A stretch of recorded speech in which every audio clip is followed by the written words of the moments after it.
Hi friends, hello, welcome to Telugu tastes.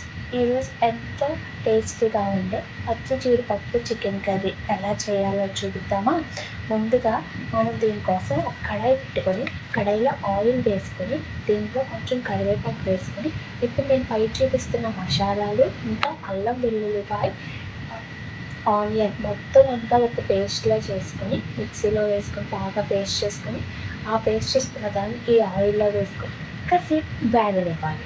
ఇది వేగుతున్న టైంలో అంటే మనకి ఇలా ఆయిల్ పైకి తేలుతున్న టైంలో మనం దీంట్లోనే మన టేస్ట్కి సరిపడినంత కారం ఇంకా సాల్ట్ కూడా వేసుకొని కాసేపు బాగా మగ్గనివ్వాలి. కొంచెం వాటర్ వేసుకొని ఇది బాగా మగ్గుతుందన్న టైంలో అంటే మనకి ఇలా ఆయిల్ పైకి తేలుతున్న టైంలో మాత్రమే మనం దీంట్లోకి ముందుగా వాష్ చేసి పెట్టుకున్న చికెన్ అయితే మనం దీంట్లో వేసుకోవాలి. ఇలా మనకి ఆయిల్ తేలకుండా మనం ముందుగానే వేసాము అంటే మనకి మసాలా స్మెల్ అనేది వచ్చేస్తుందండి. అంత టేస్టీగా కూడా ఉండదు. కాబట్టి మీరందరూ తప్పకుండా ఇలా ఆయిల్ తేలిన తర్వాత మాత్రమే ఇందులోకి చికెన్ అంతా డ్రాప్ చేయండి. ఇప్పుడు చికెన్ డ్రాప్ చేసిన తర్వాత ఇది కాసేపు బాగా ఇందులో ఉన్న వాటర్ ఉంటుంది కదా చికెన్లో, ఆ వాటర్ అంతా బయటకు వచ్చేంత వరకు దీన్ని బాగా వేగనివ్వాలి.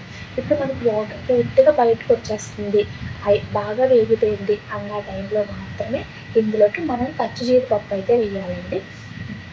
జీడిపప్పు కానీ ముందుగా వేసామంటే మనకి కొంచెం మెత్తగా అయిపోతుంది అనమాట. అలా మెత్తగా అవ్వకుండా ఉండాలంటే ఈ చికెన్ బాగా ఉడికిన తర్వాత మాత్రమే ఇందులోకి జీడిపప్పు వేసుకొని ఇప్పుడు మనం కొంచెం వాటర్ వేసుకొని మసాలాలు పట్టేంత వరకు బాగా ఉడకనివ్వాలి.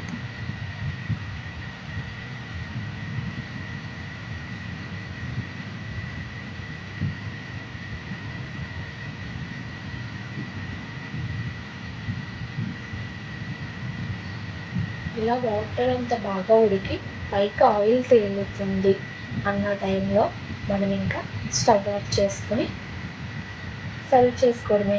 అంతే, ఎంతో టేస్టీగా ఉండే చికెన్ కాజు కర్రీ అనేది రెడీ అయిపోయిందండి. ఇది తప్పక ట్రై చేసి ఎలా ఉందో చెప్పాలి.